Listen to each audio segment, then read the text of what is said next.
நம்ம எல்லாருக்கும் தெரிஞ்ச ஒரு வசன பகுதி, எல்லாரும் அடிக்கடி வாசிக்கக்கூடிய வசன பகுதி, அநேகருக்கு மனப்பாடமாக கூட தெரிஞ்ச ஒரு வசன பகுதி. ஆமென், ஸ்தோத்திரம். அதிலிருந்து ஒரு சில காரியங்களை சபைக்கு போதிக்க வேண்டும் என்று தேவ சமூகத்தில் கேட்டேன். ஆண்டவர் ஒரு சில ஆலோசனைகளை கொடுத்தால் அதை சபைக்கு சொல்ல நான் விரும்புகிறேன். அல்லேலூயா. 91ஆம் சங்கீதம், சங்கீதம் 91. இந்த சங்கீத பகுதியில் நம்ம நினைக்கலாம், அட நேற்று தானே நான் வாசிச்சேன், இது முந்தா நேற்று நான் வாசிச்சேன், இன்னைக்கு காலையில் கூட வாசிச்சேன், போன வாரத்தில் ரொம்ப மனசு பயமா இருந்துச்சு, அப்போ என்ன பண்ணேன், 91ஆம் சங்கீதத்தை எடுத்து வாசிச்சேன். ஸ்தோத்திரம். வாசிச்சோம், படிச்சோம், ஆனா அந்த சங்கீதத்திற்குள்ள இருக்கிற ஆண்டவராகிய தேவனுடைய வார்த்தையுடைய கருப்பொருள் என்னவென்று நாம் என்ன செய்யல, புரிந்து கொள்ளவில்லை. அநேகர் இந்த சங்கீதத்தை என்ன செய்வார்கள், பயம் போக்கும் சங்கீதமாக வாசிக்கிறார்கள். எப்படி? பயம் போக்கும் சங்கீதமாக வாசிக்கிறார்கள். எப்பொழுதெல்லாம் வாசிப்பாங்க, திடீர்னு இரவுல வெளியில வரணும், ஒரு 12 மணிக்கு வெளியில வரணும் அப்படின்னு சொன்னா, கட்டாயமாக இருந்து வெளியில வரணும் அப்படின்னு சொன்னா, நிறைய பேர் என்ன பண்ணுவாங்க, அந்த வசனத்தை மனப்பாடமா வச்சிருப்பாங்க. என்ன செய்வாங்க? மனப்பாடமா வச்சிருப்பாங்க. ஸ்தோத்திரம். அநேகர் இந்த சங்கீதத்தையே மனப்பாடமா வச்சிருப்பாங்க. ஒரு சில தேவ பிள்ளைகள் என்ன செய்வார்கள், எங்கேயாவது போயிட்டு வீட்டுக்கு வரும்பொழுது பஸ் மிஸ் பண்ணிட்டாங்கன்னு வைங்கள, பஸ் விட்டுட்டாங்க, அவங்க வந்து இறங்கி நடந்து போக வேண்டிய சூழ்நிலையாக இருந்தால் அவங்க செல்லும் வழியில சுடுகாடு இருக்கும். போற வழியில என்ன இருக்கும்? சுடுகாடு இருக்கும். போற வழியில இருளாக இருக்கும், மின்மணி பூச்சிகள் எல்லாம் பறந்துட்டு இருக்கும். இந்த நேரத்தில் தனியாக இருக்கிறது. வீட்டில் உள்ளவர்கள் போன் பண்ண, யாருமே எடுக்கல. வீட்டில் உள்ளவங்களை கூப்பிட்டேன், யாரும் அட்டெண்ட் பண்ண. ஒரு சில மொபைலுக்கு போன் பண்ண, சுவிட்ச் ஆஃப். இப்ப நான் என்ன பண்றது? வீட்டுக்கு போய் தான் ஆக வேண்டும். ரோட்ல உட்கார முடியுமா? முடியாது. வீட்டுக்கு போய் தான் ஆகணும். ஆனா ரோட்டையும் இருட்டையும் பார்த்தா கால் என்ன செய்யறது இல்ல? சொல்லுங்களேன், கால் என்ன செய்யறது இல்ல? முன்னால போக மாட்டேங்குது. காரணம் என்ன? உள்ளுக்குள் பயம். என்ன பயம்? இருளு, இருளு.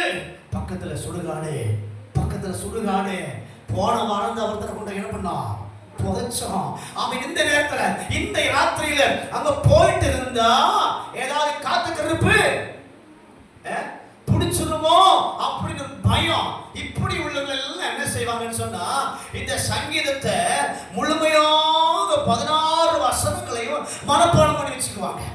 16 வசனத்தையும் மனப்பாடம் பண்ணி வச்சுட்டு என்ன பண்ணுவாங்க, அந்த காட்டுக்குள்ள நடந்து போகும்பொழுது ஆமென் ஸ்தோத்திரம் ஆரம்பிப்பாங்க. ஆமென், உன்னதமான மறைவில் இருக்கிறவன் சர்வவல்லவனுடைய நிழலில் தங்குவான் என்று ஆரம்பிச்சு வீடுடைய வாசப்படி மிதிக்கிற மட்டும் 16வது வசனம் முடிஞ்சிடும். ஒருவேளை ரொம்ப தூரமாக இருந்தால் மறுபடியும் என்ன பண்ணுவாங்க, ரிப்பீட் பண்ணுவாங்க. காரணம் என்ன? ஆமென், அவருடைய நினைப்பு என்னன்னு சொன்னா, இருளிலே என்னுடைய பயத்தை போக்கின்ற ஒரு சங்கீதமாக இருக்கிறது. அல்லேலூயா. ஆனால் வேதம் அதை ஆராய்ந்து பார்க்கும் பொழுது சங்கீதக்காரன் இங்கே இந்த சங்கீதத்தை எழுதுகிறது எதற்காக என்று கேட்டால், ஒருவேளை நாம சொல்லுகிறது போல ஒருவேளை நம்முடைய மன பயத்தையும் எல்லாற்றையும் மாற்றக்கூடியது இந்த சங்கீதம் இருக்கலாம். ஆனா இந்த சங்கீதம் மட்டுமல்ல, முழு வேதாகமுமே நம்முடைய பயத்தை மாற்றக்கூடியது. சத்தமா ஒரு சொல்லுங்க. முழு வேத புஸ்தகமுமே நம்முடைய பயத்தையும் பீதியையும் மாற்றக்கூடிய சர்வ வல்லமை உள்ளவராகிய தேவனுடைய வார்த்தையாக இருக்கிறது.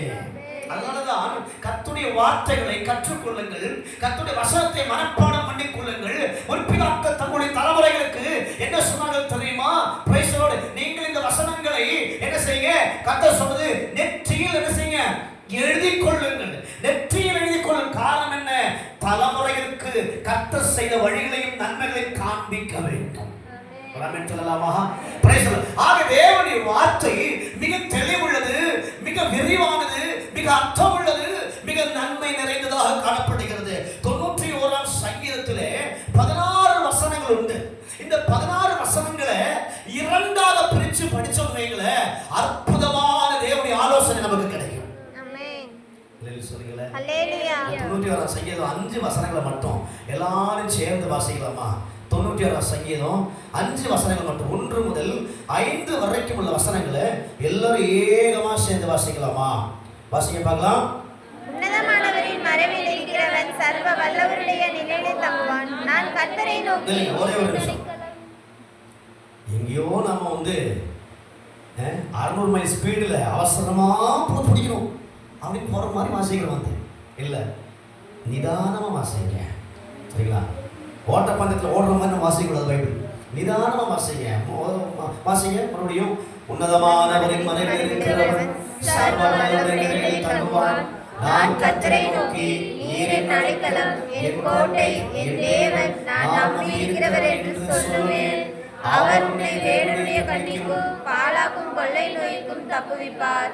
அவர் தமது சிறகுகளாலே உன்னை மூடுவார். அவர் செட்டைகளின் கீழே அடைக்கலம் புகுவாய். அவருடைய சத்தியம் உனக்கு பரிசையும் கேடகமுமாகும். இரவில் உண்டாகும் பயங்கரத்துக்கும் பகலில் பறக்கும் அம்புக்கும் இருளில் நடப்படும் கொள்ளை நோய்க்கும் மத்தியானத்தில் பாழாக்கும் சங்காரத்துக்கும் பயப்படாதிருப்பாய். சங்கீதங்கள் இப்படி வாச எப்படி இருக்கும்? நல்லா இருக்குமா இல்லையா? ஆனா நம்ம என்ன பண்ணோம் தெரியுமா? சங்கீதம் வாசிக்க சொன்னா நான் கருத்து நோக்கி எங்கேயோ ஓடிட்டு இருப்போம். நோ, கர்த்தருடைய வசனத்தை வாசிப்பதற்கு ஒரு முறை இருக்கிறது, ஒரு ராகம் இருக்கிறது. ராகம்னு சொல்லுங்களேன், சத்தமா வர மாட்டேங்குது. ஒரு ராகம் இருக்கிறது. நம்ம கோயில் எல்லாம் பார்த்திருப்பீங்க. இந்த என்னது என்ன பாராயணம் வாசிப்பாங்க கோயிலெல்லாம். இந்து கோயில் எல்லாம் இந்த பாராயணம் தானே. பாராயணம் இந்த கீதை வாசிப்பாங்க. பகவத்கீதை வாசிக்கிறது கேட்டிருக்கீங்களா? அவங்க வாசிக்கிறது எப்படி இருக்கு தெரியுமா? பாடல் பாடுகிறது போல வாசிப்பாங்க. பாடல் பாடுகிறது போல வாசிப்பாங்க. வாசிக்கிறதுல அந்த வாசிக்கிறது பாடல் மாதிரி இருக்கும். இந்த வேத புத்தகத்துல இந்த புத்தகத்துக்கு என்ன பேரு சொல்லுங்க? சங்கீதம், கீதம். ஆனா நம்ம என்ன பண்றோம்? கதை வாசிக்கிற மாதிரி வாசிட்டு இருக்கோம். கதை புத்தகத்தை போல வாசிட்டு இருக்கிறோம். நக்கீரனை வாசிக்கிறது போல, ஆமென் ஸ்தோத்திரம், தினமலர் வாசிக்கிறது போல நம்ம வாசிட்டு இருக்கிறோம். ஸ்தோத்திரம். உன்னதமானவரின் மறைவில் இருக்கிறவன் சர்வ வல்லவருடைய நிழலில் தங்குவான். கேரளாவில சபைகள் எல்லாம் சங்கீதம் வாசிக்கிறது மிக அழகா இருக்கும். ஏன் பாஸ்டர் நம்ம சபையில் அழகு இல்லையா? அழகா தான் இருக்குது. நம்ம சபையில் அழகா தான் இருக்குது. பல சபைகளிலே நல்ல ஒரு ராகமா இருக்கும். அந்த ராகத்தோட வாசிக்கும் பொழுது அதை பிரசங்கம் பண்ண வேண்டியது அவசியமே இல்லை. அதை வாசிச்சு முடியும் போதே அதுக்குள்ள இருக்க அர்த்தம் ஆட்டோமேட்டிக்கா நம்ம புரிஞ்சுக்குவோம். ஆமென் சொல்லுங்களேன். மிக அழகா இருக்கும். ஆக இந்த சங்கீதத்துல வாருங்கள். உன்னதமானவரின் மறைவில் இருக்கிறவன் சர்வ வல்லவருடைய நிழலில் தங்குவான். 2 வசனம். நான் கர்த்தரை நோக்கி, நீர் என் அடைக்கலம், என் கோட்டை, என் தேவன், நான் நம்பி இருக்கிறவர் என்று சொல்லுவேன். இப்ப இந்த 2 வசனத்தினுடைய சில காரியங்களை நான் சொல்லி தரேன். உன்னதமானவரின் மறைவில் இருக்கிறவன் சர்வ வல்லவருடைய நிழலில் தங்குவான். ஆண்டவராகிய தேவனுடைய மறைவில் இருக்கிறவன், ஆண்டவராகிய தேவனுடைய சார்பிலே சாய்ந்து இருக்கிறவன், ஆண்டவராகிய தேவனை ஏற்றுக்கொண்டு அவரில் நிறைந்திருக்கிறவன் என்ன செய்வானாமா? சர்வ வல்லவருடைய நிழலில் தங்குவான். நல்லா கவனிச்சு பாருங்க. ஸ்தோத்திரம். நம்ம எல்லாரும் ஒவ்வொருத்தரும் ஒவ்வொரு வேலை இடத்துல நம்ம வேலை செஞ்சுட்டு இருக்கிறோம். ஒவ்வொரு வேலை துறையில நாம் இருக்கும் பொழுது நாம் அந்த கம்பெனிக்குள்ள போயிட்டோம்னு சொன்னா நம்முடைய முழு பொறுப்பு யாருடையது? சொல்லுங்க. நாம ஒரு கம்பெனில வேலை செய்யறோம். அந்த கம்பெனிக்குள்ள நம்ம போயிட்டோம், உள்ள போயிட்டோம். வாசல் நிக்கல, கம்பெனிக்குள்ள அந்த காம்பவுண்டுக்குள்ள போயிட்டோம். அந்த காம்பவுண்டுக்குள்ள போயிட்டோம்னா நம்மை குறித்து யாருடைய பொறுப்பு? கம்பெனி பொறுப்பா இல்ல நாம நம்மள பொறுப்பா பார்க்கணுமா? சொல்லுங்க. ஸ்கூல்ல குழந்தைங்க எல்லாம் போறாங்க. இந்த ஸ்கூலுக்கு வீட்டை விட்டு ஸ்கூல்ல போற வரைக்கும், ஸ்கூலுடைய காம்பவுண்டுக்குள்ள சேர்ற வரைக்கும் ஸ்கூல் பொறுப்பு கிடையாது. ஸ்கூல் காம்பவுண்டுக்குள்ள பிள்ளைங்க போயிட்டாங்கன்னா அந்த பிள்ளைகளுடைய பொறுப்பு யாரு? ஸ்கூல் தான். டீச்சரோ அங்க உள்ள ஹெச்எம்மோ இவங்க தான் அந்த குழந்தையோட பொறுப்பு. காரணம், ஸ்கூலுக்குள்ள போய் ஏதாவது கீழே விழுந்து அடிபட்டா நம்ம யார்கிட்ட போய் நேரடியாக கேட்போம்? பிள்ளைகிட்ட கேட்போமா? டீச்சர் கிட்ட கேட்போமா? டீச்சர் கிட்ட. அப்ப யார் அவங்களுடைய பொறுப்பு? டீச்சர் தான். அப்படி என்றால் நானும் நீங்களும் சர்வ வல்லமை உள்ளவருடைய அவன் சமூகத்துக்கு வந்து விட்டால் நம்மை குறித்துண்டான பொறுப்பு யாருடைய அவருடைய பொறுப்பு. ஆமென் சொல்லலாமா? அல்லேலூயா. நாம் கேட்டது போல நாம் நம்மை அறியாவிட்டாலும் நம்மை நன்றாக அறிந்த ஒரு தேவன் உண்டு. நாம் நன்றாக புரியாவிட்டாலும் நம்மை நன்றாக புரிந்து கொள்ளுகின்ற ஒரு தேவன் உண்டு. அல்லேலூயா. அவர் சொல்லுகிறார், அவர்தான் நம்முடைய பொறுப்பாக இருக்கிறவர். ஆமென். உன்னதமானவன் மறைவில் இருக்கிறவன். முதலாவது நாடு நீங்களும் அவன் கற்றுக்கொள்ள வேண்டிய காரியம் என்ன தெரியுமா? உன்னதமானவருடைய மறைவில் மறைந்து கொள்ள வேண்டும். இந்த உலகம் நம்மை மறைக்காது. இந்த உலகம் மறைவு சொன்ன என்ன தெரியுமா? நம்மளை ஒளிச்சு வைக்கிறது. எப்படி? நம்மளை ஒளிச்சு வைக்கிறது. அப்ப யார் நம்மளை ஒளிச்சு வைக்கிறாரு? ஆண்டவராகிய தேவன் என்னை உங்களை என்ன செய்றாரு? ஒளிச்சு வைக்கிறார், மறைச்சு வைக்கிறாரு. யாருக்கு மறைக்கிறாரு? யாருக்கு மறைக்கிறாரு? சொல்லுங்க. யாருக்கு என்னை உங்களை கர்த்தர் மறைத்து வைக்கிறாரு? வாயை திறக்க வைக்கணும் ரொம்ப கஷ்டம் போல் இருக்கு. அல்லேலூயா. ஆமென் சொல்லலாமா? அல்லேலூயா சொல்லுங்க. அதெல்லாம் ஈஸியா நம்ம சொல்லிடுவோம். ஆமென். கர்த்தர் என்னை உங்களை மறைத்து வைத்திருக்கிறார். யாருக்கு மறைத்து வைத்திருக்கிறார்? சொல்லுங்க. சத்ருவுக்கு. அந்த சத்ரு யாரு? சத்ரு யாரு? அந்தகார சாத்தான், பொல்லாதவன். அவன் நம்மை பாராதபடிக்கு, நாம் அவனை பாராதபடிக்கு தேவன் நமக்கு மறைவிடமாக இருக்கிறார். ஆமென். அல்லேலூயா சொல்லுங்க. அல்லேலூயா. அப்போ உன்னதமானவர் நமக்கு சாதாரணமானவர் அல்ல, நமக்கு மறைவிடமாக இருக்கிறது. ஸ்தோத்திரம். இந்த வெளிநாட்டுகளில் பார்த்தீங்கன்னா போர் உண்டாகிற நாடுகள் இப்ப இன்றைக்கு நமக்கு தெரியும். இஸ்ரேலுக்கும் யாருக்கும் போர், காசாவுக்கும் போர் நடக்குது. அதுக்கு முன்னாடி யாருக்கும்? உக்ரைனுக்கும் ரஷ்யாவுக்கும் போர் நடக்குது. இந்த போர் நடக்கும் இடத்துல ஸ்தோத்திரம் ஒரு ஒரு ஒரு பாதுகாப்புக்காக ஒரு விஷயத்தை பண்ணுவாங்க. அந்த விஷயம் பார்த்தீங்கன்னா பெரிய குழியாக இருக்கும். பெரிய குழியாக இருக்கும். கீழே இறங்கி செல்வது படிக்கிட்டு இருக்கும். கீழே இறங்கி சென்று இவங்க அந்த குழிக்குள்ள பதுங்கிடுவாங்க. பதுங்கு குழி என்று சொல்லுவாங்க. அதுக்கு ஒரு பங்கர் என்று சொல்லுவாங்க. பங்கர். பங்கர் என்றால் பதுங்கு என்ற அர்த்தம். பதுங்கு என்ற அர்த்தம். அந்த பங்கருக்குள்ள இவர்கள் போய் அமைதியாக உட்கார்ந்துவாங்க. காரணம் என்ன? அவன் போடுகின்ற பாம்பு, பீரங்கி அதெல்லாம் விடாதபடிக்கு ஒரு பாதுகாப்பு இடம் தான் இந்த பங்கர் என்று சொல்லப்படுகிறது. ஆமென் சொல்லலாமா? சத்தமரலிலே சொல்லுங்க. அல்லேலூயா. சத்துருவுடைய கண்களுக்கு தப்பிக்கிறதுக்காக இவர்கள் யுத்த சமயங்களிலே ஜனங்கள் என்ன செய்வார்கள்? மித்தரைகள் என்ன செய்வார்கள்? பங்கருக்குள்ளே அவர்கள் ஒளிந்து கொள்வார்கள். ஸ்தோத்திரம். அதே போல நமக்கு நல்ல ஒரு பங்கர் ஆண்டவராகிய தேவன். சத்துமே இல்ல போக நான் பிரசங்கம் பண்றது வேஸ்ட் நினைக்கிறேன். அல்லேலூயா. இவ்வளவு கத்தி பிரசங்கம் பண்றது வேஸ்ட் நினைக்கிறேன். ஒரு அல்லேலூயா சொல்ல மாட்டேங்கிறீங்க. சோத்திரம் சத்தமே வர மாட்டேங்குது. நான் மட்டும் சத்தமா கத்திட்டு இருக்கிறேன். அல்லேலூயா. அல்லேலூயா. நான் சத்தம் கம்மி பண்ணா நீங்க சத்தம் கம்மி பண்ணுவீங்க. அல்லேலூயா. அல்லேலூயா. கடைசி வரைக்கும் இருக்கணும். ஆமென் சொல்லுங்களேன். ஆமென். கர்த்தர் நமக்கு எப்படி இருக்கிறாரு? மறைவிடமாக இருக்கிறார். ஆமென் சொல்லுங்களேன். ஆமென். தேவச்சனமே, என்னையும் உங்களையும் ஆண்டவராகிய தேவன் ஸ்தோத்திரம் எதிராக இருக்கிறவனுடைய, எதிர்த்து வருகிறவனுடைய சகல அந்நிய ஆயுதங்களுக்கும் அம்புகளுக்கும் அவருடைய அக்கினி அஸ்திரங்களுக்கும் மறைத்து பாதுகாக்கிற சர்வ வல்லமை உள்ளவருடைய மறைவிடத்துக்கான நீங்களும் அடைக்கலம் புகுந்து கொண்டால், அதே வசனத்தில் 2வது பகுதி. ஆமென். சர்வ வல்லவருடைய நிழலில் தங்குவார். இப்ப பாருங்க, நிழலில் தங்குவார். நல்லா கவனிங்க. நாம இந்த வெயில் காலத்துல எப்பொழுதும் நாம் எதிர்பார்க்கின்ற ஒன்றுதான் இது, நிழல். நல்லா மதியான வேளையில நம்ம என்ன செய்யறோம்? அவன் டவுனுக்கு போறோம். டவுனுக்கு அந்த வெயில நடந்து போறோம். இப்ப நடந்து போகும்போது மழை இல்லை, ஆனாலும் நம்ம என்ன செய்வோம்? மழை இல்லை ஆனாலும் நம்ம எது கொண்டு போவோம்? கொடை கொண்டு போவோம். எதற்காக? எனக்கு நிழல் வேண்டும். இந்த வெயிலிலே நான் சென்று விட்டால், நடந்து விட்டால் அவன் என்னுடைய உடலுக்கு அவன் பலகீனம் உண்டாகும். ஆக எனக்கு நிழல் வேண்டும் என்று நாம் நிழலை கூட கொண்டு போறோம். நிழல் கூட கொண்டு போறோம். கொடையே நம்ம கூட கொண்டு போறோம். கொடையே இல்லை, நம்ம போகிற இடத்துல பயங்கரமான வெயில். அங்கே நாம என்ன செய்வோம்? போய் எதை தேடுவோம்? என்ன தேடுவோம்? நிழல் தேடுவோம். எங்கடா நிழல் இருக்குது? ஒரு 10 பேர் நின்னுட்டு இருந்தாலும் அந்த பக்கத்துல கொஞ்சமும் நிழல் இருக்கா? நினைச்சா அப்படியே நுழைஞ்சு போய் என்ன பண்ணுவோம், அந்த நிழல்ல போய் சத்தம் இல்லாம நின்னுக்கும். என்ன காரணம்?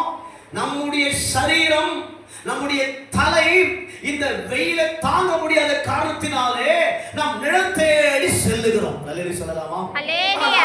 இங்கே அதே காரியம் தான் பாருங்கள். உன்னதமானவரின் மறைவில் இருக்கிறவனுக்கு சர்வ வல்லமை உள்ளவர் நிழலாக நிற்கிறார். தாங்க முடியாத காரியங்கள், தாங்க முடியாத வேதனைகள், தாங்க முடியாத பாரங்கள், சொல்ல முடியாத காரியங்கள், சுமக்க முடியாத சுமைகள் நம்மளை ஆளுகை செய்யும் பொழுது நானும் நீங்களும் எதிர்பார்க்கின்ற ஒரு காரியம் தான், ஆண்டவரே எனக்கு ஒரு நிழல் வேண்டும், எனக்கு ஒரு தஞ்சம் வேண்டும், எனக்கு ஒரு சமாதானம் வேண்டும் என்று அதைத்தான் கட்ட சொல்லுகிறார். நானும் நீங்களும் அவன் அடைக்கலமாக இருக்கிறது, நானும் நீங்களும் மறைவிடமாக இருக்கிறது கர்த்தராகிய தேவனுடைய நிழலுக்குள்ளாக இருக்கிறோம். ஆமென். அல்லேலூயா. இந்த நிழலுக்கு ஒரு வித்தியாசம் உண்டு. இந்த நிழலுக்கு ஒரு வித்தியாசம் உண்டு. நல்லா கவனிங்க. சூரியன் கிழக்கிலே உதிக்கும் பொழுது நாம் அதற்கு நேராக நின்றால் நம்முடைய நிழல் எந்த பக்கம் சாயும் தெரியுமா? எந்த பக்கம் சாயும்? லெஃப்ட் ரைட்டா இல்ல நமக்கு நேரா ஆப்போசிட் மேற்கு சைடா? எந்த சைடுல சாயும்? கவனிச்சிருக்கீங்களா? ஆப்போசிட். எப்படி? நமக்கு பின்புறமாக நிழல் விழும். அந்த சூரியனுடைய உயரம் அனுசரித்து அது எந்த அளவுக்கு உதித்துதித்து வருகின்றதோ அதற்கு தகுந்து நம்முடைய நிழல் மாறும். சில சமயத்தில் பார்த்தா என்னம்னா நேரம் நம்ம காலக்கடியில் நம்ம நிழல் சுற்றி நீங்க தெரியாது வந்து இந்த நிழல் அப்படி ஸ்தோத்திரம். இந்த நிழல் சூரியன் உதித்து மறையும் பொழுது இந்த நிழல் மாறிக்கொண்டே இருக்கும், இது விலகி கொண்டே இருக்கும், இது லெஃப்ட் ரைட் ஃப்ரண்ட் பேக் திரும்பிக் கொண்டே இருக்கும். ஸ்தோத்திரம். ஆனால் சர்வ வல்லமை உள்ளோட நிழல் பிரைஸ் தி லார்ட் மாறவே மாறாது. ஆமென். எவ்விதமாக நமக்கு மேலாக நிற்கிறதோ அதே போல நாம் செல்லும் இடமெல்லாம் 1000 சூரியன் உதிச்சாலும் அவன் இயேசு கிறிஸ்து என்கிற நிழல் நம்மை விட்டு விலகவே விலகாது. அல்லேலூயா சொல்லலாமா? இதனால்தான் இஸ்ரவேல் ஜனங்கள் அவன் எகிப்திலிருந்து புறப்பட்டு வனாந்தரத்தின் வழியாக கடந்து வந்த வேளையிலே அவர்களுக்கு பகலிலே மேகஸ்தம்பத்தினாலையும் இரவிலே அக்கினி தூணினாலையும் ஆண்டவராகிய தேவன் இஸ்ரவேல் ஜனங்களை வழிநடத்தினார் என்று வேதத்திலே நம்ம வாசிக்கிறது இல்லையா? அந்த மேகமானது பாருங்கள் தேவனால் ஏற்படுத்தப்பட்ட மேகம். அந்த மேகத்தின் கீழே நிழல் இருந்தது. அந்த நிழல் விலகவில்லை. வரவன் சொல்லுங்களேன்.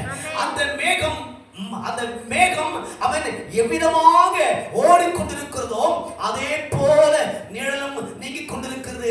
அந்த நிழலிலே இஸ்ரவேல் ஜனங்கள் அவன் ஒருமித்து நடந்து சென்றார்கள். நான் யோசிக்கிறேன், இப்ப தெரியுங்களா எத்தனை மக்கள் இருந்தாங்க மொத்தமா?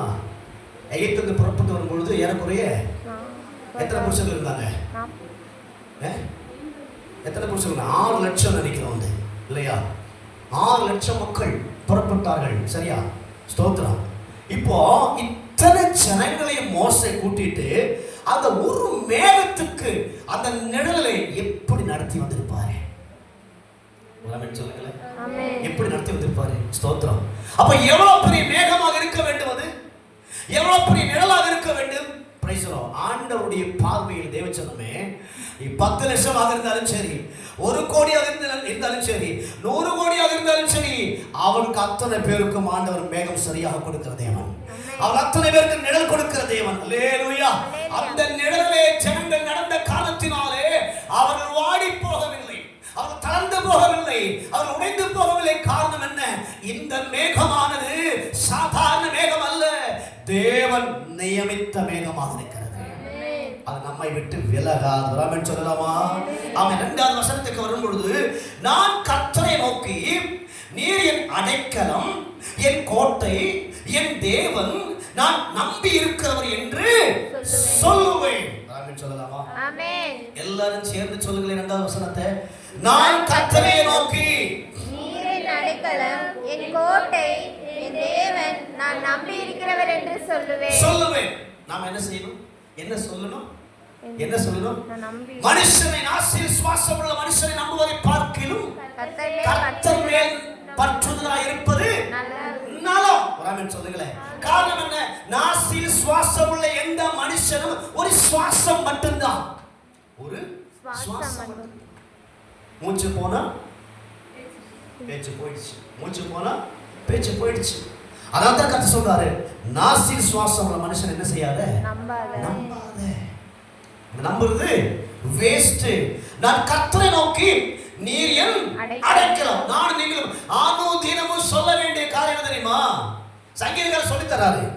சங்கீதக்காரர் சொன்ன காரியத்தை நமக்கு சொல்லி தராரு. நான் கர்த்தரை நோக்கி நீர் என் அடைக்கலம். ஏன் தெரியுமா? எதனால சொல்றாரு? முதல் வசனத்துல அந்த காரணம் இருக்கிறது. உன்னதமானவரின் மறைவிலே இருக்கிறேன், சர்வ வல்லமை உள்ளவருடைய நிழலில் தங்கி இருக்கிறேன். அதனால நான் என்ன செய்வேன், என்ன சொல்லுவேன்? நான் கர்த்தரை நோக்கி, அவருடைய மறைவிலே, அவருடைய நிழலிலே தங்கி தாவரிக்கிறேன். அவரால் ஆசீர்வதிக்கப்பட்டு, அவரால் ஜீவிக்கிற, அவரால் சாப்பிடுகிற, அவரால் வேலை செய்கிற, அவரால் நடத்தப்படுகிற, அவரால் போஷிக்கப்படுகிற, அவரால் பாதுகாக்கப்படுகிற நான் கர்த்தரை நோக்கி சொல்லுவேன், நீர் என் அடைக்கலம். ஆமென் சொல்லுங்களேன். நம்ம எல்லாம் நேத்து வாசிக்கிறீங்களா அந்த சங்கீதத்தை? முந்தானத்து வாசிக்கிறீங்களா அந்த சங்கீதத்தை? போன வாரம் வாசிக்கிறீங்களா அந்த சங்கீதத்தை? இன்னைக்கு காலையில கூட வாசிக்கலாம். ஆனா என்ன செஞ்சிருப்போம்? வாசிச்சு விட்டுருப்போம். அப்படியே வாசிச்சு தள்ளி இருப்போம். ஆனா கவனிச்சு பாருங்க, எதற்காக நீர் அடைக்கலம் என்று நம்ம சொல்ல வேண்டும்? அவர் எனக்கு மறைவிடமாக இருக்கிறார், அவர் எனக்கு நிழலாக இருக்கிறார். அப்ப என்ன அர்த்தம் சொன்னா, வெயிலிலே நானும் நீங்களும் வாடி போகுவது கர்த்தருக்கு சித்தம் இல்லை. நானும் நீங்களும் வெயிலிலே தளர்ந்து போகுவது ஆண்டவருக்கு பிரியம் கிடையாது. எவ்வளவு கருணை உள்ள தேவன், எவ்வளவு பாதுகாப்பு தர விருப்பம் உள்ள தேவன், நம்மீது எவ்வளவு பட்சமாக இருக்கிறவர், நம்மீது எவ்வளவு அன்பாக இருக்கிறவர், நம்மை நேசித்து நடத்த விரும்புகிற தேவன் எப்படி இருக்கிறார் பாருங்களேன். நம்முடைய இந்த உலகத்தில் உள்ள மனிதர்கள் அதை நினைக்க மாட்டார்கள். காரணம் தெரியுமா? நாம் எல்லாம் சிருஷ்டிகளாக இருக்கிறோம். சிருஷ்டித்தவருக்கு அக்கறை உண்டு என் மேலே உங்க மேலையும். ஆமென் சொல்லுங்க. நம்மளை அழைச்சவருக்கு அக்கறை உண்டு என் மேலே உங்க மேலையும். நம்மளை அபிஷேகம் பண்ணினவருக்கு அக்கறை உண்டு என் மேலையும் உங்க மேலையும். நம்மளை பேர் சொல்லி அழைத்தவருக்கு அக்கறை உண்டு என் மேலையும் உங்க மேலையும். ஆமென் சொல்லுங்களேன். நம்மளை கைவிட்டு விட்டு விலகுகிற தேவன் அல்ல. அவன் அழைத்து கொண்டு வந்து வழியில விட்டுட்டு ஓடி போகிறவர் அல்ல. அழுகும் பொழுது அமர்ந்திருந்து கண்ணீரை துடைக்கிற தேவன். அல்லேலூயா. புலம்பும் பொழுது புலம்பலை மாற்ற வேண்டும் என்று சொல்லி அருகிலே அமர்ந்திருந்து என்னை உங்களை ஆறுதல் படுத்துகிற தேவனாக இருக்கிறார். அல்லேலூயா சொல்லுங்களேன். வியாதி பலவீனம் சுகவீனம் போராட்டம் கடன் பிரச்சனை என்று ஆயிரக்கணக்கான லிஸ்ட் போட்டு அவன் அமர்ந்திருந்து நான் நீங்களும் கண்ணீர் விடும் பொழுது கர்த்தர் சொல்லுவார், பயப்படாதே, நான் உன் கூட இருக்கிறேன், நீ கலங்காதே, நீ திகையாதே, நான் உன் தேவனாக இருக்கிறேன். அப்படி சொல்லுகிற தேவனை பார்த்து அனுதினமும் தேவஜனமே நான் நீங்கள் சொல்ல வேண்டும், ஆண்டவரே நீர் என் அடைக்கலமாக இருக்கிறீர். அல்லேலூயா. இரண்டாவது பாருங்க, என் கோட்டை, என் தேவன், நான் நம்பி இருக்கிறவர் என்று சொல்லுவேன். இரண்டாவது பாருங்க, என் கோட்டை. ஃபர்ஸ்ட் அடைக்கலம், இரண்டாவது கோட்டை. ஸ்தோத்திரம். கோட்டையுடைய தன்மை என்ன தெரியுமா? ஒரு மனுஷனும் அவ்வளவு சீக்கிரம் என்ன செய்ய முடியாது, உள்ள போக முடியாது. அல்லேலூயா. பாலக்காட்டுல ஒரு கோட்டை இருக்குது. என்ன கோட்டை அது? பாலக்காட்டுல டிப்பு சுல்தான் கோட்டையா? டிப்பு சுல்தான், டிப்பு சுல்தானுடைய கோட்டை நடக்குது. வந்து ராஜாக்கள் எல்லாம் கோட்டை கட்டினார்கள். ஆனால் உடையாது என்று உறுதியுண்டு என்று நினைத்து கட்டப்படுகிற கோட்டைகளை ஆண்டவர் உடைத்தெறிவார். ஆமென் சொல்லுங்க. Praise the Lord. அப்படிப்பட்ட கோட்டை தான் எரிகோ கோட்டை. எரிகோ கோட்டை ஆண்டவராகிய தேவன் உடைத்து மாற்றினார். யாருக்காக தெரியுமா? தம்மை நேசித்து நீர் என் அடைக்கலம் என்று சொல்லுகிற தேவ பிள்ளைகளுக்காக கோட்டையை உடைச்சு கொடுக்கிறது. சொல்லுங்களேன். என்றைக்கு நானும் நீங்களும் மனுஷரை நம்பாமல் மனுஷனுக்கு பின்பாக செல்லாமல் கர்த்தரே நீர் என் கோட்டையும், நீர் என்னுடைய அடைக்கலம், என் கோட்டையும், நீர் என் தேவனும் என்று என்றைக்கு நாம சொல்லுகிறோமோ அப்பொழுது காரியம் உறுதி. எனக்கும் உங்களுக்கு சுற்றிலும் ஒரு பெரிய கோட்டை இருக்கிறது. அதை யாராலும் உடைக்க முடியாது. ஆமென் சொல்லுங்களேன். அல்லேலூயா. சத்ரு வந்தாலும், ஆமென் பிரைஸ் தி லார்ட், சத்ரு அனுப்புகின்ற அம்புகள் வந்தாலும் பயப்பட வேண்டியதில்லை. காரணம் என்ன? என்னை தொடாதபடிக்கு, உங்களை தொடாதபடிக்கு சுற்றிலும் ஒரு பெரிய கோட்டை இருக்கிறது. அந்த கோட்டை இருக்கிறனால தான் இதுவரைக்கும் நானும் நீங்களும் வாழ்ந்து கொண்டிருக்கிறோம், உயிரோடு இருக்கிறோம். ஆமென் சொல்லுங்களேன். அல்லேலூயா. இந்த கோட்டைக்கும் மதிலுக்கும் வித்தியாசம் உண்டு. கோட்டைக்கும் மதிலுக்கும் வித்தியாசம் உண்டு. நம்ம வீட்டு வளாகத்தில் கட்டி வைக்கிற அந்த மதில் எல்லாம் என்ன செய்ய எப்படி இருக்குன்னு சொன்னா, மீறி வந்தா 4 இன்ச்சு கனம் இல்லைன்னா 6 இன்ச்சு கனம் தான் இருக்கும். ஒரு 4 அடி உயரம், ஒரு 5 அடி உயரம், ஒரு 6 அடி உயரம் தான் இருக்கும் அந்த ஸ்தோத்திரம். ஆனா கோட்டை அப்படி அல்ல. கோட்டையுடைய அகலமே பார்த்தீங்கன்னா அதுக்கு மேல 4-5 ரதங்கள் ஓடக்கூடும். கோட்டை மதில் சுவருடைய மேல் பரப்பில் 4-5 ரதங்கள் என்ன செய்ய முடியும்? ஓட முடியும். சுருக்கமா சொல்ல போனா 2-3 பஸ் மேல ஓட முடியும் ஒரே வரிசையில. அவன் நம்முடைய இந்த ரோடு மாதிரி, ஹைவே ரோடு மாதிரி அவன் 4-5 பஸ் ஓடக்கூடிய அளவுக்கு அவ்வளோ கனமா இருக்கும். அது கோட்டை, அது சுற்றி வரும். ஒரு இடம் மட்டுமல்ல, அது சுற்றி வரும். இந்த கோட்டைக்கு ஒரு வாசல் உண்டு. இந்த வாசல் எப்படிப்பட்ட வாசலா இருக்கு தெரியுமா? சாதாரணமான மரப்பலகையாக இருக்காது, இதற்கு இரும்பு பலகையாக இருக்கும். எப்படிப்பட்டது? இரும்பு பலகை. அன்றைய காலத்துல கஷ்டம் தான். ஆனா அன்றைய காலத்துல இரும்புக்கு பதிலாக நல்ல உறுதியான மரங்களை சரியான பாரத்தோடு பலகையாக்கி மாற்றி கோட்டை வாசலுக்கு முன்பாக அவள் கதவு போடுவார்கள். அவ்வளவு சீக்கிரம் ஒரு மனுஷன் உடைச்சிட்டு உள்ள வர முடியாது. சொல்லுங்களேன். அடுத்து எவ்வளவு பெரிய கோட்டையாக இருந்தாலும் ஒரு காரியம் உறுதி என்ன தெரியுங்களா? கோட்டை வாசலிலே காவலாளிகள் இருப்பார்கள். சொல்லுங்களேன். எப்படி? கோட்டை வாசல்ல யார் இருப்பார்கள்? காவலாளிகள் இருப்பார்கள். அன்றைக்கு ஈட்டி பிடித்தார்கள், இன்றைக்கு துப்பாக்கி பிடிக்கிறார்கள். அதான் வித்தியாசம். அன்றைக்கு ஈட்டி பிடித்து நிற்பார்கள், இன்றைக்கு துப்பாக்கி பிடிச்சு நிற்பார்கள். இந்த வித்தியாசம். ஆனாலும் கோட்டை வாசல்ல யார் இருப்பார்கள்?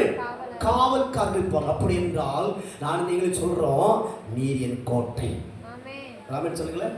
நீர் என் கோட்டை. அப்ப கோட்டைக்குள் ஒருத்தர் பிரவேசிக்கணும்னு சொன்னா ஃபர்ஸ்ட் யாருடைய அனுமதி வேணும்? யாருடைய அனுமதி வேணும்? காவலாளியுடைய அனுமதி வேணும். காவலாளியுடைய ட்ரெஸ்ஸும் அவனுடைய தொப்பியும் அவனுடைய உடையும் அவனுடைய அந்த கம்பீரமான நிற்பும் அவன் கையில் இருக்கிற ஆயுதத்தையும் பார்த்து யாராவது போய் பக்கத்துல போய், சார் நான் கொஞ்சம் உள்ள போயிட்டு வரட்டுமா கேட்பாருங்களா? கேட்க மாட்டாங்க. ஏன்னா பயம். காரணம் என்ன? கையில் என்ன இருக்கு? துப்பாக்கி இருக்கு, ஈட்டி இருக்குது. ஆளை பார்த்தா ஒரு மாதிரி இருக்கான், ஏதாவது சுட்டு தள்ளிடுவானோ அப்படி பயப்படுவான். அப்ப ஒருத்தனும் காவலாளியை தாண்டி என்ன செய்ய முடியாது? கோட்டைக்குள் வர முடியாது. சொல்லுங்களேன். அப்படி என்றால் ஒரு சத்ருவும் காணாமலும் ஒரு சத்ருவும் தொட முடியாத வழிக்கு அவன் காவலாளிகளை நிற்க வைத்திருக்கின்ற ஒரு அருமையான கோட்டைக்குள் இருக்கிறோம் நானும் நீங்களும். அந்த கோட்டைக்கு பேர்தான் தேவன், கர்த்தர். நான் நேசிக்கிறேன், என்னை ரட்சித்த தேவன். ஆமென் சொல்லுங்களேன். அப்போ சாதாரணமான மண்ணு கொண்டும் மரம் கொண்டும் அவன் உலகங்கள் கொண்டும் கட்டப்பட்ட கோட்டை அல்ல. ஆமென். இந்த பூமியே, இந்த உலகத்தையே, வானத்தையும் பூமியையும் சகல அண்ட சராசரங்களை உண்டாக்கினவரே எனக்கும் உங்களுக்கும் கோட்டையாக மாறுகிறார். ஆமென் சொல்லுங்களேன். அந்த கோட்டை அவர்கள் சொன்னார் நான் உன்னை விட்டு விலகுவதும் இல்லை, உன்னை என்ன செய்வதில்லை, கைவிடல. அந்த கோட்டையுடைய மகிமை பாருங்க. நாம தான் கோட்டையை பிடிச்சுக்கணும். ஆனா கோட்டை சொல்லுகிறது நான் உன்னை என்ன செய்ய மாட்டேன், கைவிட மாட்டேன், நான் உன்னை விட்டு விலக மாட்டேன். காரணம் என்ன? நீ என்னுடைய கோட்டைக்குள் இருக்கிற, நீ எனக்குள் இருக்கிற, எனக்குள் வாழ்வதனால் நான் தான் உன்னுடைய சகல பொறுப்பு. ஆமென் சொல்லுங்களேன். அல்லேலூயா. பாருங்க, என் கோட்டை எடுத்து என்ன சொல்றாரு? என் தேவன். ஆமென் சொல்லலாமா? அவருடைய மகிமை தான் ஃபர்ஸ்ட் வாசம். என்னது? நோக்கி நீ என் அடைக்கலம், என் கோட்டை. இப்போ என் தேவன், நான் நம்பி இருக்கிறவர் என்று சொல்லுவேன். ஆமென் சொல்லலாமா? யாருகிட்ட சொல்லணும்? நாம யார்கிட்ட சொல்லணும்? ஃபர்ஸ்ட் நமக்கு நாமளே சொல்லணும். என் தேவன் என் அடைக்கலம், என் தேவன் என் கோட்டை, நான் அவர் நம்பி இருக்கிறேன். சொல்லலாமா? அதற்கு பிறகு அடுத்தவங்களுக்கு சொல்லணும். என்ன சொல்லணும்? நான் நம்பி இருக்கிற தேவன் எனக்கு அடைக்கலமும் கோட்டையுமாக இருக்கிறார். நீங்க அவரை நம்பினீங்கன்னா உங்களுக்கும் அவர் கோட்டையாக இருப்பார், உங்களுக்கும் அவர் தேவனாக இருப்பார், உங்களுக்கும் அவர் துருகமாக இருப்பார், உங்களுக்கும் ஒரு அடைக்கலமாக இருப்பார் என்று சொல்ல வேண்டியது நம்முடைய பொறுப்பு. அவருக்கு நம்மேல பொறுப்புண்டானால் அவரை குறித்து நம்ம என்ன செய்யணும்? பொறுப்புள்ளவர்களாக இருக்க வேண்டும். ஆமென் சொல்லுங்களேன். இப்போ கவனிங்கள், நான் கர்த்தரை நோக்கி அடைக்கலம், என் கோட்டை, என் தேவன், நான் நம்பி இருக்கிறவர் என்று சொல்லுவேன். இப்ப பாருங்க 3வது வசனம். இப்போ இப்படி சொன்னால் என்னென்ன சொல்லணும்? என் அடைக்கலம், அது கோட்டை, அடுத்தது என் தேவன், நான் நம்பி இருக்கிறவர் என்று சொல்லுவேன். அப்போ இப்படி சொன்னால் நமக்கு என்ன பலன் உண்டு? 3வது வசனம் வாசிங்க. அவர் உன்னை வேடனுடைய கண்ணிக்கும் பாழாக்கும் கொள்ளை நோய்க்கும் தப்புவிப்பார். எத்தனை பேருக்கு விளங்குதுங்க? ஆமென் சொல்லலாமா? நான் அடிக்கடி சொல்ற விஷயம் தான் வந்து நம்ம எல்லாம் சொல்லக்கூடிய காரியம் தெரியுமா? இந்த டாக்டர் போய் பார்த்தாலே போதும், வியாதி சமமாயிடும். நம்ம சொல்லுவோம் வந்து அவர்கிட்ட போனா ஒரே ஒரு பேராசிட்டமால் கொடுத்தாருங்களா, எல்லா காய்ச்சலும், எல்லா சளியும், எல்லா இருமலும், தும்மலும் எல்லாம் என்ன செய்யறோம்? ஓடிடும். நிறைய பேர் சொல்ல கேட்டுக்கிறோம் வந்து அவர் நினைச்சாலே போதும் வியாதியே. அல்லேலூயா, ஸ்தோத்திரம். இப்ப இங்க ஆண்டவர் சொல்லுகிற காரியம் பாருங்க. நான் நீங்கள் சொல்ல வேண்டியது 2வது வசனத்தில் இருக்கிறது. அவர் நமக்கு என்னவா மாறார் பாருங்க. அவர் உன்னை வேடனுடைய கண்ணிக்கும் பாழாக்கும் கொள்ளை நோய்க்கும் தப்புவிப்பார். என்ன சொன்னதுனால? எதை சொன்னதுனால? நீர் என் அடைக்கலம், நீர் என் கோட்டை, நீர் என் தேவன், நான் நம்பி இருக்கிறவர் என்று சொன்னதினாலே அவர் திருப்பி நமக்கு செய்கிற காரியம். சொல்லுங்க. அப்படின்னு சொன்னா இப்ப என்ன தெரியுமா? ஒரு ஹல்லேலூயா சொன்னால் அதற்கும் பலன் உண்டு. ஒரு ஆமென் சொன்னால் அதற்கும் பலன் உண்டு. ஒரு ஸ்தோத்திரம் சொன்னால் அதற்கும் பலன் உண்டு. எத்தனை விளங்குதுங்க? ஒரு ஆமென் சொல்லலாமா? அல்லேலூயா. கர்த்தருடைய நாமத்தை குறித்து சொல்லப்படுகின்ற ஒவ்வொரு காரியங்களுக்கும் கர்த்தர் நமக்கு பலன் தருகிறவராக இருக்கிறார். ஸ்தோத்திரம். அவர் சொல்லுவேன் என்று சொன்ன காரணத்தினாலே 3வது வசனத்துல அவர் உன்னை வேடனுடைய கண்ணிக்கு பாழாக்கும் கொள்ளை நோய்க்கும் தப்புவிப்பார். ஆமென் சொல்லலாமா? ஆமென். வேடன் யாரு? வேடன் யாரு? பிசாசானவன், சாத்தானானவன். சாத்தானுடைய கண்களுக்கு என்னையும் உங்களையும் தப்புவிப்பார். பாழாக்கும், நல்ல முடியுங்க, பாழாக்கும் கொள்ளை நோய்க்கும் என்ன செய்வாரு? பாழாக்கும் கொள்ளை நோய் என்ன? பாழாக்கும் கொள்ளை நோய், பாழாக்கும் சொல்ல என்ன அர்த்தம்? இல்லாமக்கும், கொன்று போட்டு விடும், ஒன்றுமில்லாமல் பண்ணிவிடும், மனுஷன் ஜீவிக்கவே முடியாது. பாழாக்கும் கொள்ளை நோய். அல்லேலூயா. பாழாக்கும் கொள்ளை நோய் நிறைய வியாதிகள் நம்ம சொல்ல முடியும். அதுல நமக்கு எல்லாரும் தெரிஞ்ச வியாதி என்னது? கொரோனா. பாழாக்கும் கொள்ளை நோயில ஒரு முக்கியமான எல்லாருக்கும் தெரிஞ்ச வியாதி என்னது? கொரோனா. அட என்னன்னு சொல்லுங்கப்பா. கொரோனா. அது இப்போ வந்தது 2019 முதல் 2022 வரைக்கும் வந்தது வந்து ரீசெண்டா வந்தது வந்து. ஆனா அதுக்கு முன்னாடி இருந்தே எல்லாருக்கும் பயம் கொடுக்கிற ஒரு வியாதி இருக்கு. பயம் எல்லாம் தெரிஞ்ச வியாதி தான். இப்ப நான் சொன்னேன்னா சொல்லிட்டு வைக்கல சொல்லுவீங்க என்ன வியாதி? சிக்கன் குனியா? மட்டன் குனியா இல்லையா? சோதரம். கேன்சர். பாத்தீங்களா? சொன்ன உடனே சொல்லிட்டீங்க. என்ன வியாதி? கேன்சர். 2-3 நாளா எனக்கு மனசுக்குள்ள ஓடிட்டு இருந்த விஷயம் தெரியுங்களா? கேன்சர். நிறைய பேர் சொன்னாங்க வந்து வெள்ளை சக்கரை சாப்பிடாதீங்க, வெள்ளை சக்கரை டீ குடிக்காதீங்க, வெள்ளை சக்கரையில காப்பி குடிக்காதீங்க, அவங்களுக்கு கேன்சர் வந்துடும் அப்படின்ட்டு நிறைய டாக்டர் சொல்லிட்டே இருக்கிறாங்க. 2 நாளா வந்து ஏன் இந்த கேன்சர் அப்படின்ட்டு அந்த கேன்சருக்கும் சுகருக்கும் என்ன சம்பந்தம் இருக்குது அப்படின்னு 2-3 நாளா என் மனதில் வந்து ஓடிட்டு இருக்குது வந்து. அப்போ நான் ஒரு காரியம் புரிஞ்சுட்டு வந்தேன். ஸ்தோத்திரம். கேன்சருக்கும் சுகருக்கும் ரொம்ப ரொம்ப சம்பந்தம் இருக்குது வந்து. எப்படி சொல்ல முடியுமா உங்களால? நான் சொல்றேன். ஸ்தோத்திரம். கேன்சர் வரக்கூடிய மூல பதார்த்தங்களை உடம்புக்கு கொண்டு சேர்க்கின்ற ஒரு மிகப்பெரிய பொருள் தான் வந்து வெள்ளை சக்கரை. அது எல்லாருக்கும் தெரிஞ்ச விஷயம் தான் வந்து, நான் சொல்ல வேண்டியது இல்லை. ஸ்தோத்திரம்.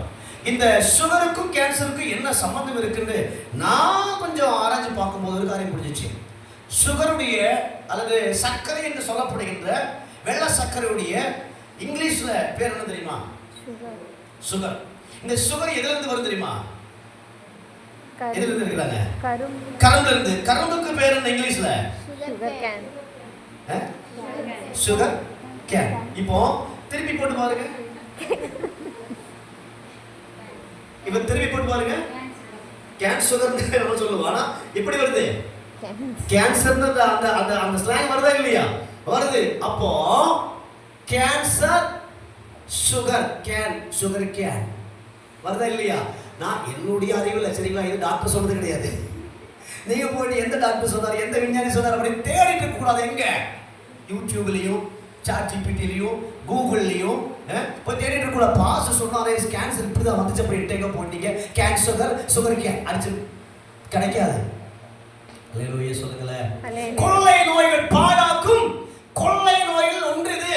அடுத்து நமக்கு நிறைய தெரியும். சொன்ன மாதிரி இது 2019 வந்துருச்சு பாருங்க, யமகண்டன். யாரு? கொரோனா வந்துருச்சு பாருங்க. கொரோனா அதே போன்று எத்தனையோ நமக்கு பேர் தெரியாத, வாயிலே பேர் நுழையாத எத்தனையோ வியாதிகள் இருக்குது.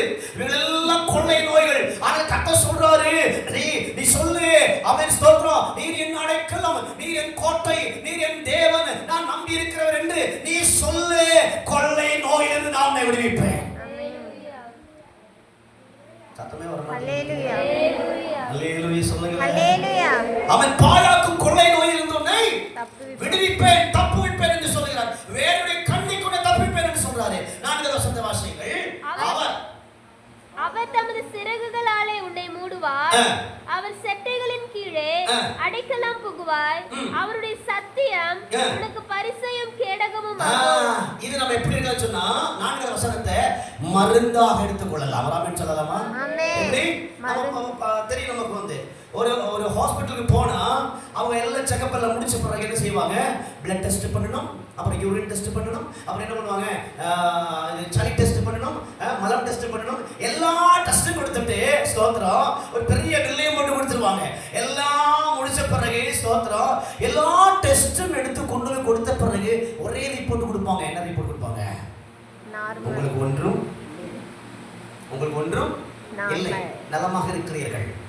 இந்த நலமாக இருக்கிறீர்கள் என்று அந்த வார்த்தை கேட்பதற்காக தான் நாம் கிட்டத்தட்ட எத்தனை ரூபா செலவு பண்ணியிருக்கிறோம்? 5000 ரூபா செலவு பண்ணிட்டோம். இப்போ நான் சொல்றேன் உங்களை பார்த்து, என்ன சிஸ்டர், என்ன பிரதர், நீங்க நல்லா இருக்கிறீங்க, நம்ப மாட்டீங்க. நீங்க நல்லா இருக்கிறீங்க நம்ப மாட்டீங்க. ஆனா எது எடுத்தாலும் நம்புவீங்க.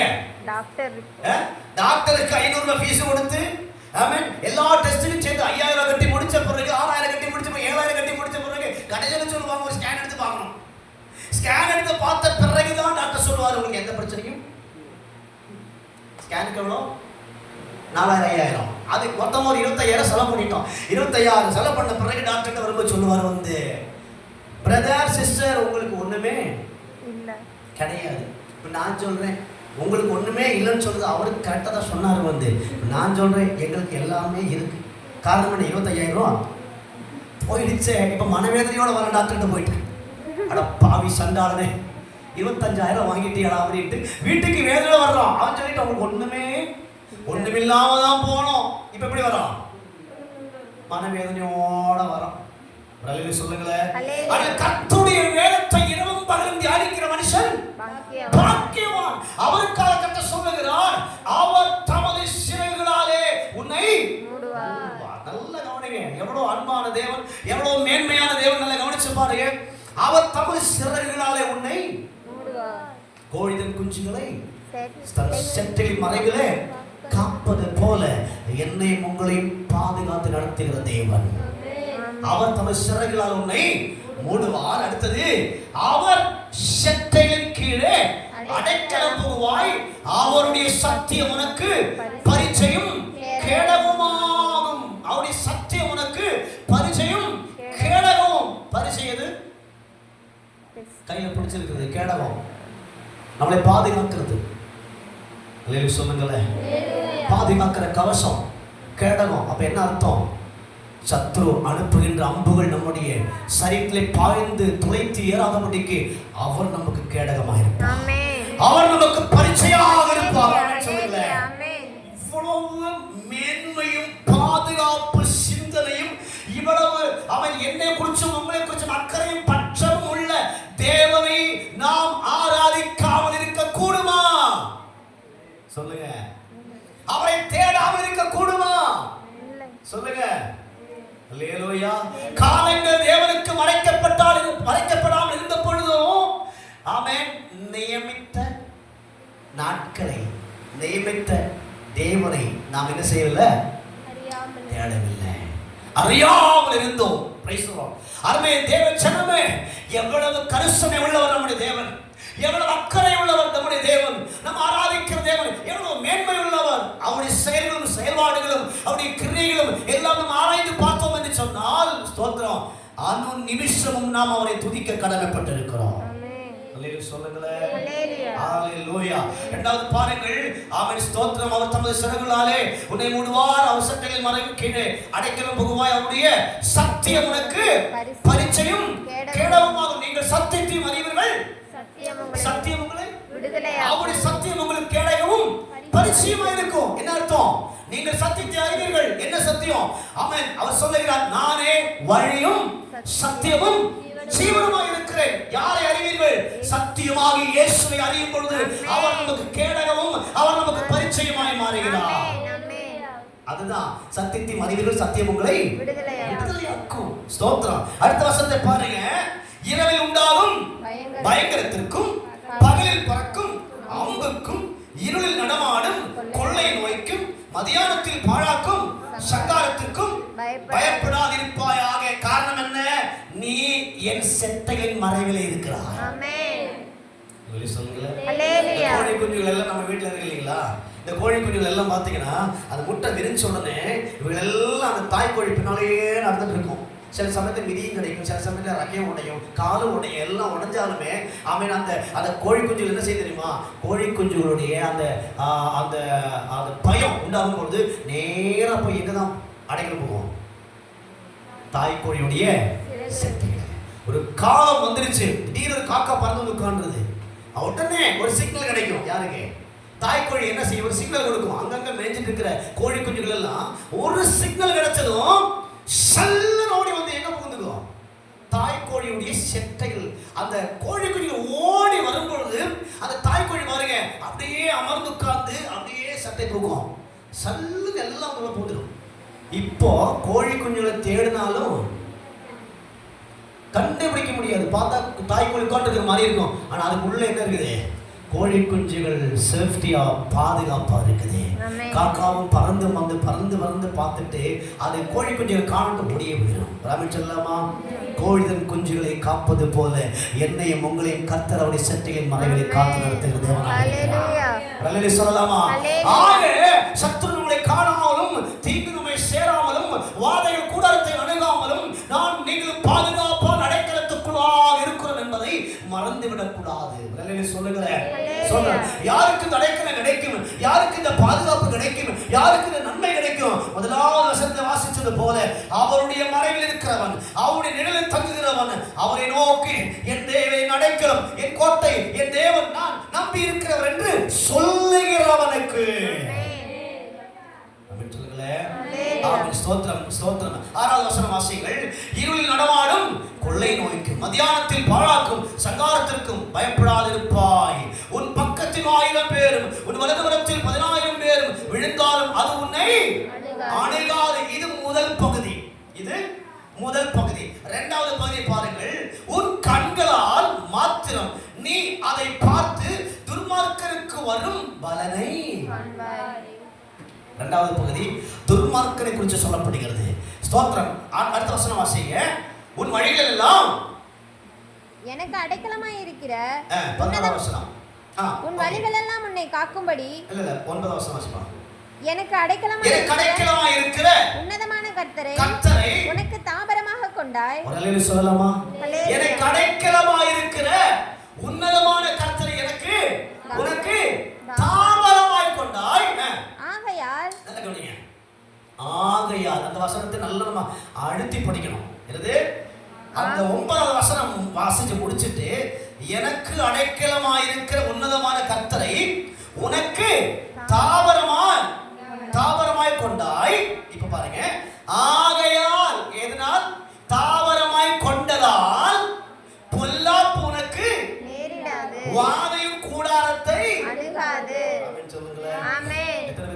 சொல்லுவீங்க? அல்லேலூயா. அல்லேலூயா சொல்லலாமா? அல்லேலூயா. அடைக்கலத்துல இருந்தால், அவருடைய நிழலில் இருந்தால், அவருடைய மறைவில் இருந்தால் வாதையும் கூடாரத்தை அணுகாது. ஆமென். பொல்லாப்புக்கு நேரிடாது. ராமன் சொல்லுங்க, ஆமென். உன் வழிகளில் எல்லாம், அடுத்த பாருங்க, உன் வழிகளில் எல்லாம் உன்னை காக்கும்படி உனக்காக தம்முடைய தூதர்களுக்கு கட்டளையிடுவார்.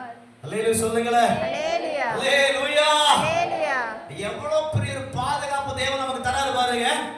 எவ்வளவு பெரிய ஒரு அடைக்கலம் தராரு பாருங்க. அவர் என்ன சொல்றாரு தெரியுமா?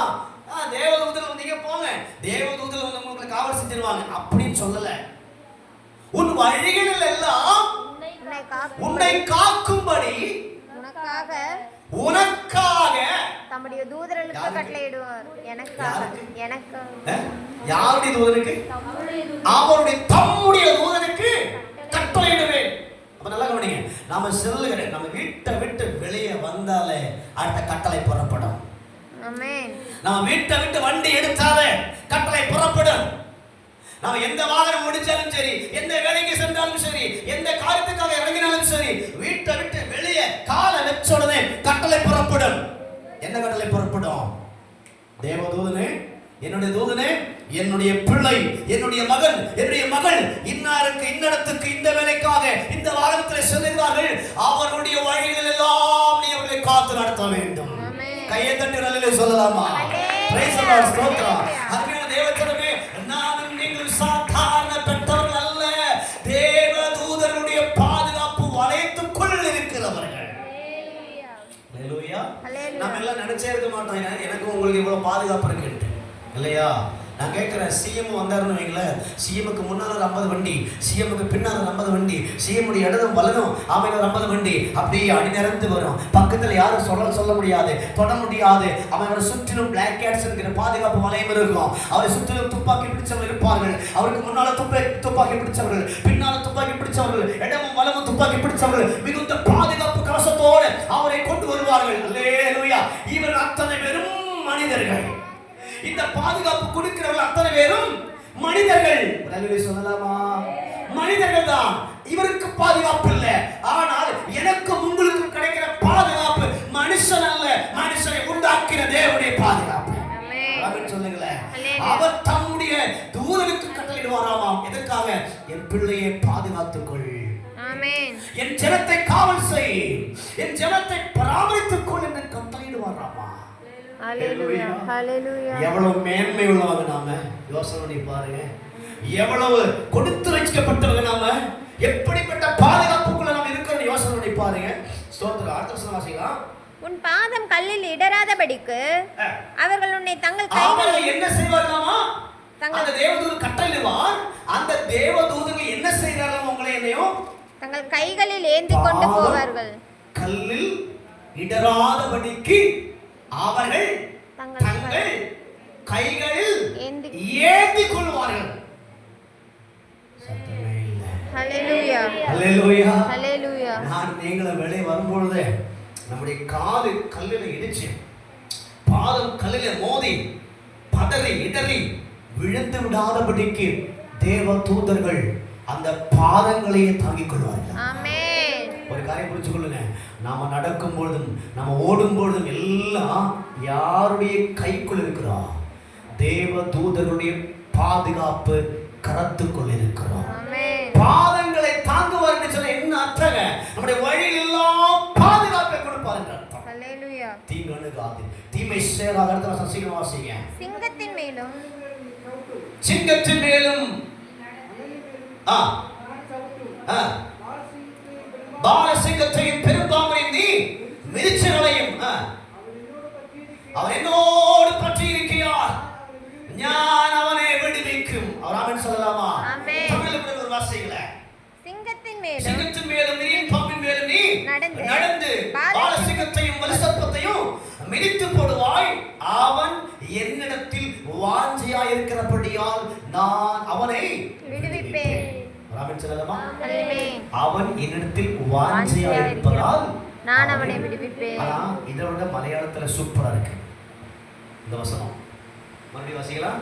சிங்கத்தின் மேலும் அனலின் மேலும் கவுத்து பாலசிங்கத்தையும் பெரும்பாம்பையும் மிதிச்சுவரை அவன் என்னோட பற்றி இருக்கிறார், அவன் என்னோடு பற்றி இருக்கிறான், நான் அவனை விடுவிக்கும். தமிழ்ல எப்படி இருக்கு? வாஞ்சையா இருப்பதால். வாஞ்சைன்னு சொல்றது வேறு, பற்றி இருப்பது என்று சொல்றது வேறு. பற்றி இருப்பது அப்படின்னு சொன்னா நமக்கு தெரியும், தாய் தன் குழந்தையை தன்னுடைய அள்ளையில தன்னுடைய தோளில சுமந்து கொண்டு போவது போல. சொல்லலாமா? வாஞ்சை என்று சொன்னா என்ன அர்த்தம் உண்டு? கொஞ்சம் டிஸ்டன்ஸ் இருக்கும், கொஞ்சம் இடைவெளி இருக்கும். பற்றி இருப்பது என்று சொன்னால் தோள் மேல ஏறி படுத்திருக்கிறது. ஆண்டவராகிய தேவனுடைய தோள் மேல படுத்திருக்கிறது, அவருடைய மாரோடு சேர்ந்து இருப்பது, அவருடைய அள்ளையிலே ஒட்டி உட்கார்ந்திருக்கிறது. இந்த தெல்லு பூச்சிக்கு நல்ல வாழ்வை தந்தீரே, என்னை நல்லவளாக்கி அள்ளையில் வைத்துக் கொண்டீரே. அப்போ என்ன பாருங்க, தெல்லுப்பூ அது நல்ல உதாரணம். தெல்லுப்பூச்சி, தெல்லுப்பூச்சி அவன் நம்ம உடம்புல எங்கேயாவது இருந்தா சொரிஞ்சாதான் தெரியும் அங்க என்ன இருக்குது. தெல்லுப்பூச்சி, அந்த தெல்லுப்பூச்சி எப்படி இருக்கும்? உடம்போட பற்றி இருக்கும், பற்றி இருக்கும், அப்படியே ரத்தத்தை உறிஞ்சிருக்கும். நமக்கு தெரியும் அட்டை, நிறைய இடத்துல பார்த்துருக்கோம் அட்டை இல்லையா? அந்த அட்டை எப்படி இருக்கும்? நம்முடைய உடம்புல ஒட்டி பிடிச்சிட்டு அதனுடைய வாய் என்ன பண்ணும், தோல் ஃபுல்லா போயிடும், பிளட்டை ஃபுல்லா உறிஞ்சிட்டே இருக்கும், பற்றி இருக்கும், பற்றி இருக்கும். ராபின் சொல்லலாமா? அவன் என்னோடு பற்றி இருக்கிய நான் அவனை விடுவிக்கும். அவன் என்னே வாஞ்சையா இருப்பதால் அவனை விடுவிப்பேன். ராபின் சொல்லலாமா? தேவன் சொன்னாமே, எல்லாம் ஒழிச்சிங்க. இந்த சங்கீத வீட்டுல போய் மறுபடியும் வாசிங்க, மறுபடியும் வாசிங்க. அவன் கடைசி வசனத்தை சீக்கிரம் வாசிக்க முடியுங்க.